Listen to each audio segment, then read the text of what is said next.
Кукерите са били обект на множество изследвания, но сякаш винаги има какво ново да се каже за тях. Така и със следващите редове, които са поредната субективна гледна точка, подкрепена, разбира се, с доста факти. Преди обаче да пристъпим към каквото и да било боравене с символите и образите на маскираните, ще трябва да си отговорим на следните въпроси. Какво означава думата кукер? Може ли да се преведе и откъде идва? Кой е кукерът и къде във времето и пространството е ситуиран той? Въпросът, що ли значи кукер, си е задавал и Раковски преди повече от 150 години. В писмо до книжовника Димитър Душанов от 1857 година, където е формулиран, революционерът фолклорист прави опит да отговори на него. Дали не ще е от гръцкото изполин, понеже уни се обличат страшно и увеличават свое тяло? В същата година в забележките към епоса Горски пътник се откриват още подобни търсения. В България играят по няколко села кукури. Игри съвсем диви. Скачат безчинно, обличат се с вехти парцалетини и пеят глупави песни. Дали не е Кук бог на дивотията? 2 години по-късно в свой показалец Раковски заръчва на всички събирачи на живата народна старина да обърнат внимание на кукерите, играещи на Куков ден или Куклин ден, понеделникът в началото на Великия пост.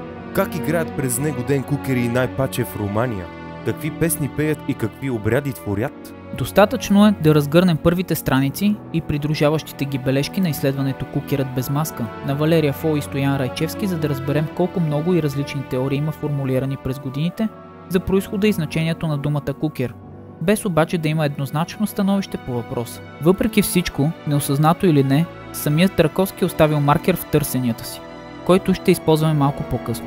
Още в предговора на показалеца е записано: Наш най-голям и верен източник е български жив и говорим язик, кой твърде малка разлика има от самаскрита го и зенска го язика, разбирай древноиндийски и староперсийски, коих учени свят е мислил за мъртви язици.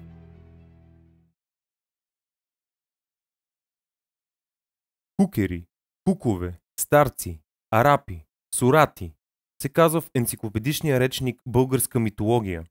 Са наименования на маскираните персонажи, които участват в карнавалните шествия през Сирната неделя или Тодоровата неделя.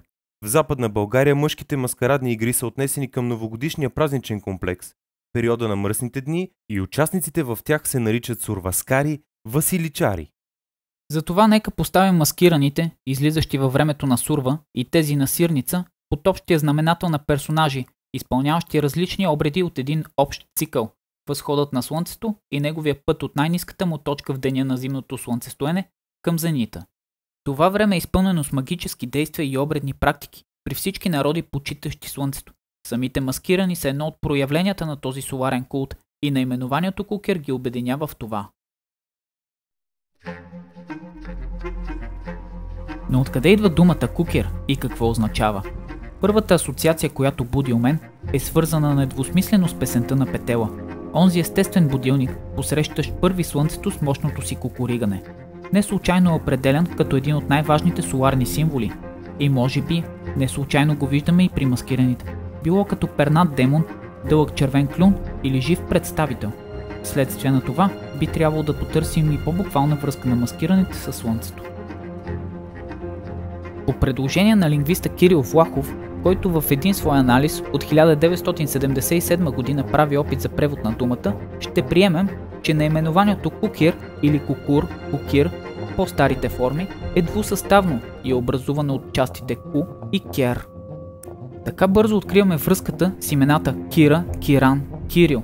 Всички, които производни от персийското кир в староперсийския курус и означаващо слънце, като слънце, млад. Откриваме същия корен и в гръцкият език, в думата курус, която е пряко свързана с статуите на юноши атлети, изображения на идеализирания Аполон, бог и на слънцето.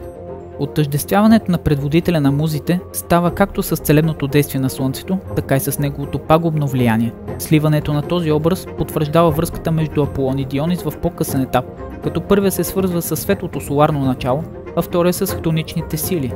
У нас пък заклеймената като мръсна дума кур означава от една страна устаряла форма за петел, а от друга жаргон за фаус, но и двете отново пряко свързани с мъжкото начало и соларното. Отказаното до тук произлиза, че втората част от думата кукер означава слънце, като санскритската дума за това е сура, Сирия. Древноиндийската дума още веднъж ни връща във времето на игрите, където я откриваме. Едните маскирани знаем излизат по сурва, а другите по сирница. Моменти, попадащи в цикъл на земния жизнен път на новото слънце Исус. Дните след Коледа и преди Великден, бележещи неговото раждане, смърт и възкресение. Намираме Сур и в словосъчетанието Сур-Елен, което превеждаме буквално като слънчев елен, а и еленът сам по себе си е част от соларната символика. В село Турия Старозагорско пък местните казват на маската Сурат, в която ако се вгледаме по-добре ще забележим прилича на многолъчево слънце. Връщайки се към напътствията на Раковски, откриваме частта Ку и в персийския, и в санскритския език. В първия тя се превежда като самият аз, а във втория като земя, но и като отрицателна представка, означаваща лошо опасно място. Така, слагайки маската, човек сам става слънце. Или заявява: аз самият съм слънце. То е земно отражение на слънцето, слънцето, което е долу, или може би буквално огнен, тъй като в традиционните представи огънят бил земен еквивалент на светлик. Поради тази причина в обредния реквизит на джумалиба бугери, песеци и прочи откриваме множество соларни символи и знаци, които в повечето случаи са свързани с мъжкото начало. Такива са огънят, петелът, някои рогати животни, фалусът и техните производни изображения. В това число може да добавим още един символ, който не бихме нарекли соларен. Много изследователи свързват огледалото с смъртта и отвънното, но още през 4 век преди Христа древногръцкият философ Платон е казал, че няма по-буквален начин да направиш слънцето, небето и земята от този, да ги отразиш в огледало. Така, улавяйки изображението на слънцето, кукерът се отъждествява с него. Много често огледалото стои на едни от най-силните енергийни центрове в човешкото тяло, на челото или върху сърцето, където според мнозина се намира душата на човек.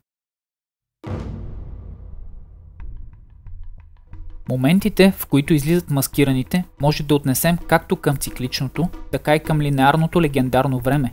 Именно в тях откриваме архетипните образи и символи, генерирани от универсалния фонд, базата данни на нашия вид, съдържаща се във всеки един от нас, наречена от Карл Густав Юнг колективно неосъзнато. Точно в този пласт на нашата природа се съхраняват универсалните културни и архаични представи, които виждаме кодирани в ритуалите и обредите на кукерите по места. Не ще и дума, че земеделския култ е в основата на празника, олицетворен най-добре чрез умирането и възраждането на един от участниците. Вероятният първообраз на това действие обаче ни препраща към едни от първите богове на Древен Египет. Историята разказва, че Изида Озирис, Сет и Нефтида били деца на небесната Нут и земния бог Геб. Първородният Озирис, на когото се падало да управлява над горен и долен Египет, взел за жена Изида, а по-малкият Сет Нефтида. Злият бог на пустинята обаче завиждал на своя по-голям брат и намислил да го убие, за да вземе властта.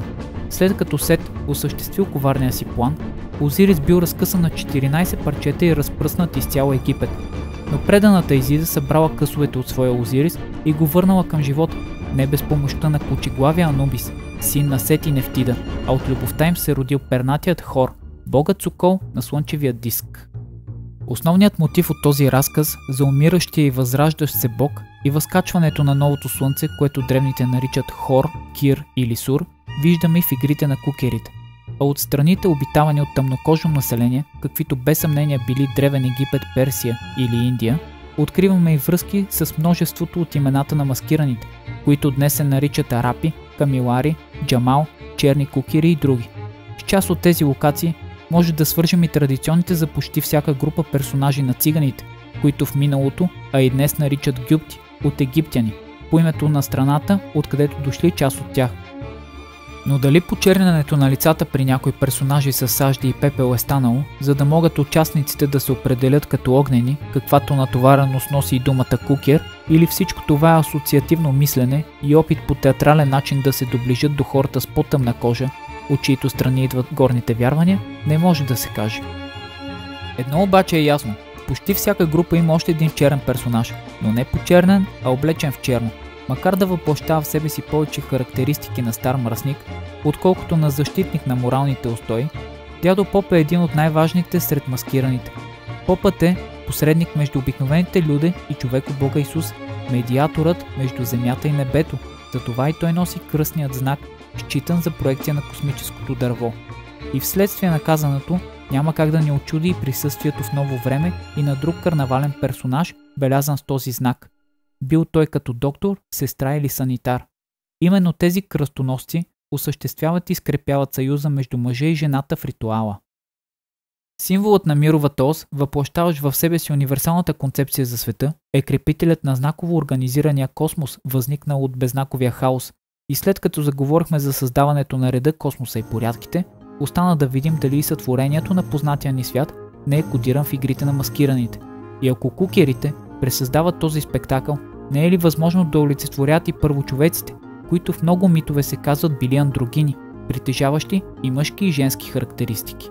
Вероятно е така, но много трудно бихме откроили само едно тяхно проявление, тъй като кукерите играят и други роли с напластявания от различни вярвания и култове през годините. Но преди всичко, маскираните притежават черти и от Солара, и от Хтонуса, като за тази им всъщност те са мъже, защото на времето е и днес, това е мъжки празник. Дали не олицетворяват и създателите на първите хора, древните богове демиурзи? Първите богове в много вярвания и религии също са с мъжки полови белези.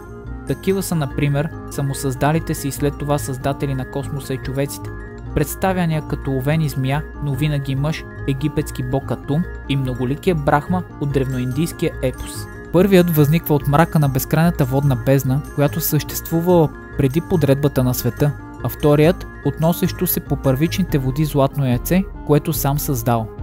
Но да се върнем в наши дни, когато тамата властва навсякъде, а петлите още не са пропели.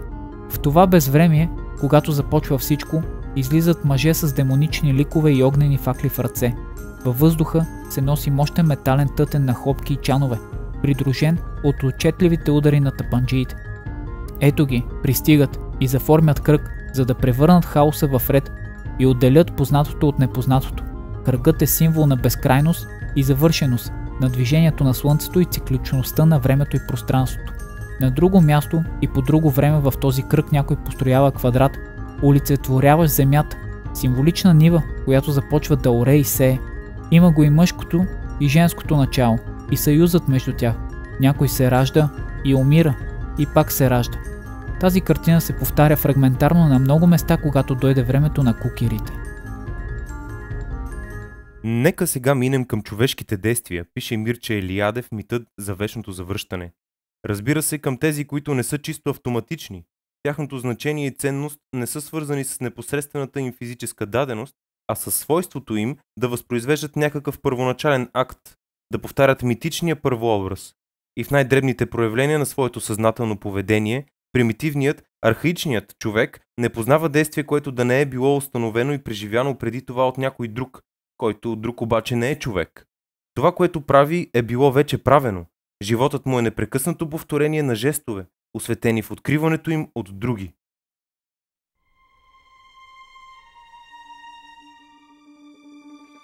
Макар и към днешна дата игрите на маскираните да приличат повече на карнавални шествия, образите и символите продължават да носят своя заряд и смисъл. Много от тях се предават като традиция, но има и такива, които са нови, в кавички. Такива форми на поведение и знаците, с които са натоварени, са заложени в структурите на човешката мисъл и се проявяват по време на сънища, фантазии или в творческа дейност. Често се казва, че маскираните сънуват празника със своите действия и маски.